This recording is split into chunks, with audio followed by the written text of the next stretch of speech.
Why,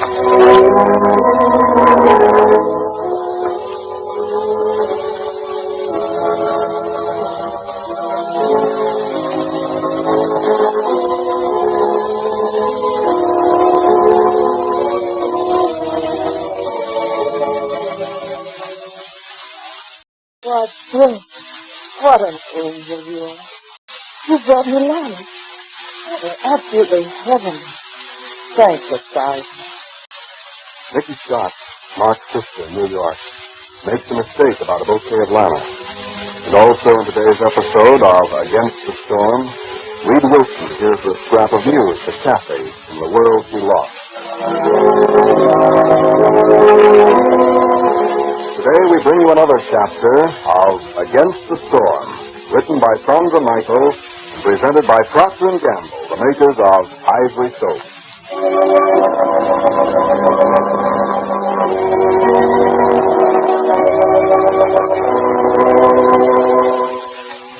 We're going to have a little quiz today.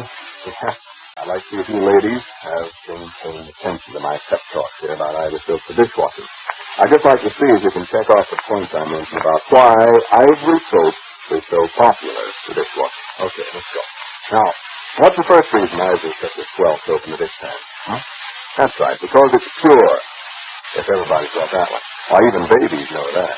Pure Ivory's the soap that so many doctors advise for bathing time babies.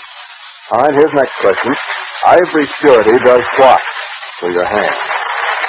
Now, it helps your hands stay soft and smooth. No wonder so many women say they don't dread dishwashing anymore when they know that Ivory will help their hands stay nice year in and year out. Well, can you think of the next reason Ivory is so good for dishes? I'll give you a hint. It rhymes with mystery. Ivory Swifty. Yep, it costs less than a penny a day to float a big cake of pure ivory in your dish pan. Incidentally, that business of floating is another point you might check. Lots of women say they like the convenience of having that big white cake of ivory right there on top of the water where they can reach it. And you know, the fresh, clean smell of ivory makes a hit with a lot of folks, too. Ivory doesn't make you sneeze like so many of those granulated foods. That's another good point in favorite. Well, friends, that's about all the good reasons I can think of for doing dishes with Ivory Soap. But if you know of any others, I wish you'd drop me a line and tell me about them. Meanwhile, keep a nice big white cake of ivory floating in your dish pan every day. Okay?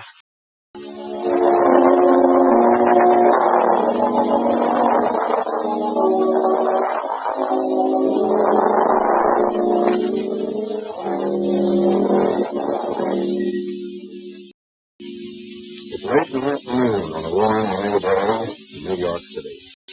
Down on 11th Street, spring in the air underfoot.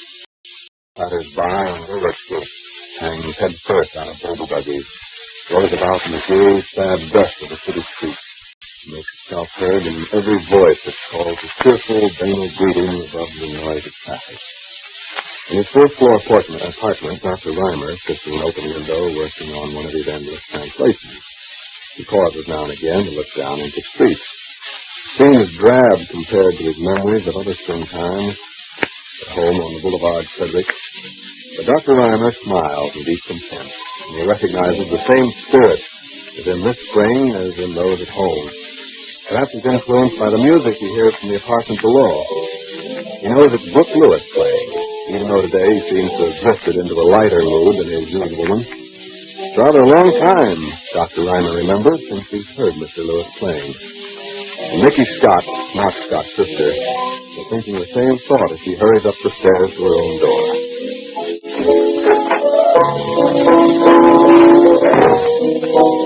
Hello? Where are my eyes and ears got all wrong? Hello, Nicky. Nice to see you. My word, it is you. Mr. Lewis, I presume. Say, I'm on the way, am I? Just thought I'd drop over and play for a while. Didn't know you'd be home so early. Well, pardon me, and here I thought you'd come over by special inspiration, knowing I'd be home early. Where have you been for 10 weeks? 10 weeks? Come on, Nick. It isn't that long since I've seen you. Well, it seems like it. So you can see how much we miss you. We? Who's we? We, Cicero and I. Who do you think? Cicero? Oh, that darn mouse. They don't mice go to the country or something for the summer? I don't know. I should think they would at that. But not Cicero. Poor Cicero and Nicky, bound to the horrors of summer in the city. Has it been a beastly day? Oh, it's good to get my head off. Beastly day. I thought it was a swell day. Warm as summer. That's the idea, my pet. On a day like this, all I can think of is a purling little stream somewhere in a field of daisies to walk in barefoot. Oh, Oh, gosh, your hair is pretty. what did you say? I said your hair is pretty. When you were shaking it out just now, I noticed how soft it looked. Well, good. I wouldn't. Very nice color in this light. Say, wouldn't it be a good evening to have a supper in the park? What? Oh, yes, I think it is. Well, I mean, would you like to have supper in the park? Brook next to the purling stream in the daisy field, that sounds like the only thing I've been living for all day. Good. Now put your hat back on and let's go then. Yes, in just a minute. You go on with your playing, will you, Brook, while I change? Hey, no, you look fine as you are. Let's go while there's still plenty of daylight. I've got a new dress and I'll wear it or die. Only take me 5 minutes. Okay, but you know what the park pavilion is like. It's not the Starlight Roof. What'd you say, Brook? Nothing. Just you hurry up.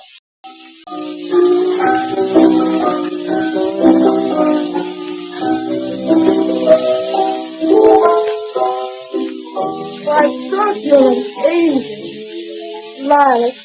Oh, they're absolutely heavenly. What's the matter? Oh, they're nice, aren't they? Oh, they're wonderful. Wonderful. Thanks a thousand, Brook. And you even found a vase for them. Why didn't you tell me they were waiting for me a minute? Hey, wait a second. I never saw those flowers before. What? But didn't you? I don't know a thing about them. Oh, really? Well, isn't that a fascinating mystery? Who do you suppose? Somebody just walk in here and leave them for you? Well, someone must have got the janitor to let them in. Oh, of course I know. Kathy Ryan. Oh, is she here now? Oh, no, she's visiting her grandfather. Of course it must be Kathy who's walking in. Isn't she an angel? Nice little kid. Oh, is there anything as devastating as a bouquet of fresh violets not quite strung out? Smell them, Brook. Fine. Reminds me of a big purple lilac bush we had out in the backyard at home. It was always a great thing to be allowed to take a bunch of those lilacs to Peachtree. First spring day, they were really out. Yes, wasn't it? I remember we had one for at home. Well, excuse me. I'll just put these back and I'll be with you in about 3 minutes for sure.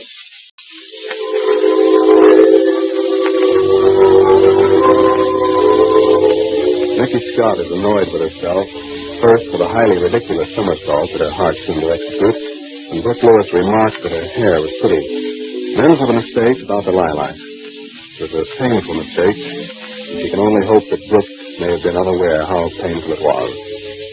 Small comfort in that thought, too. Upstairs, Kathy Wrangler is arranging another large bouquet of lilacs, and a small one for the supper table. She and her grandfather are expecting a guest tonight, Mr. Reed Wilson, the foreign correspondent whom Kathy met on a boat that brought her to America last winter. Mr. Wilson, uptown at this moment, is having cocktails with a fellow correspondent who has just returned from Europe. You're welcome home. And don't forget to lose 6 bits. Oh, what do you mean? What for? Well, don't you remember? War, sir, I bet you 6 bits will be back in the States before June, and you said you'd never get back alive. Say, and that's so fast. I'm darn glad to pay up on that one. Doggone good to see you, too. Going back next week, I suppose? Who, me? Right now, I'm never going any farther east of New York than Fire Island. A month from now, who knows? When you going back? I don't know. Hey, you didn't come back here and get married, did you? Oh, say not. I thought you and Carolyn Stewart. No, you married the other guy while I was in Poland. Oh, too bad, though. All of the goods, as a matter of fact. I saw her the other day. I don't like the shape of her nose. No, it was really okay. Carolyn and I would never have made a go of it. Hey, how long have we been here? What time is it? It's about 6:05, 6:06. Why? Going back to the office? No, we got a dinner engagement. 6:45 down 11th Street. Hey, that reminds me. Did you ever get that letter I sent you right after I get back to the States? No. How many times did you write me a letter? That one letter. Oh, then I got it, sure. I asked you to keep your eyes and ears open for a couple of young fellows. Oh, I remember their names. I tore up your letter and memorized their names. Corbin Ryman and Manuel... That's right. You do? Oh, I never found a trace of them. Who the dickens are they? Where'd you hear about them? What's the story? Oh, they happen to mean a lot to a couple of friends of mine. Exactly. Well, I mentioned the well-known storm they disappeared in. All I know about that is the darn few they went after in that pleasant little party escaped with their lives. Or with any life worth living. There's a slim chance if they were healthy lads that they may be at work on a cruise somewhere. Munitions factory, road building, or some such thing. Yeah, I suppose, but they might be free somewhere, except that they can't get out of the country. Isn't that possible? Yeah, but they've been out of touch with their families for a long time, haven't they? 2 years. It's a long time, indeed. If you'd lost your girl like that, would you still feel there was hope of finding her? I mean, well, for Pete's sake. One of those boys was a sweetheart of the young lady at whose house I'm having dinner. Oh, I see. I was just wondering if I ought to tell her exactly what you said, or if I just ought to tell her that there's still hope. Oh, heck, Reed. Sure, there's always hope.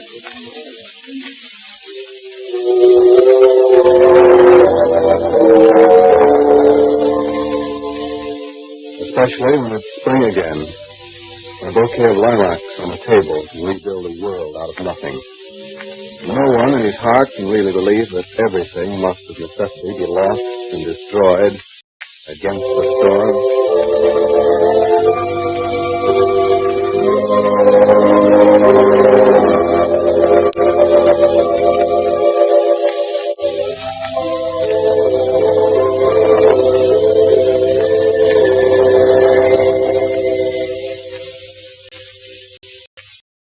Friends, did you know it's over 60 years since Ivory soap first came on the market?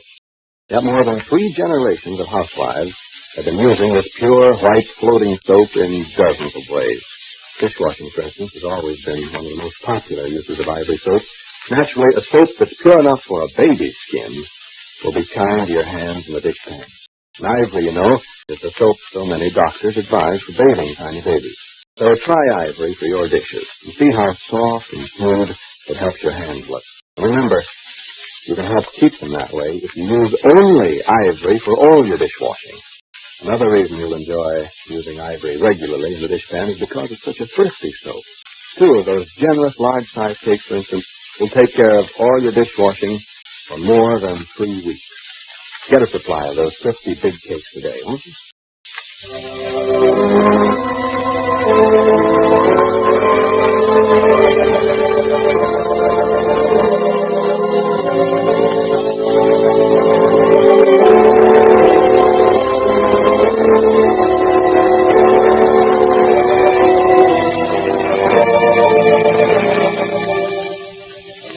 Kathy, I saw a friend of mine today. Well, I haven't seen in quite a while. He told me... What the dickens was I going to say? Oh, yes. He told me there was an awfully good movie he thought we ought to see. Wade Wilson shouldn't have looked into Catherine's eyes just then. They might have told her what he meant to say. Instead, he said a good many other things. Tomorrow's episode of Against the Storm.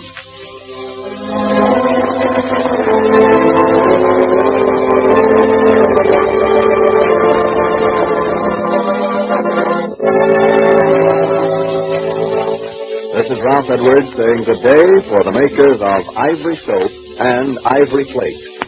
Ivory Flakes are Ivory Soap in quick-dissolving flake form. So if you use that big blue box of Ivory Flakes for dishwashing, you give your hands the protection of the same famous Ivory purity you get in Ivory Soap. 99 and 44, 100% pure. It floats.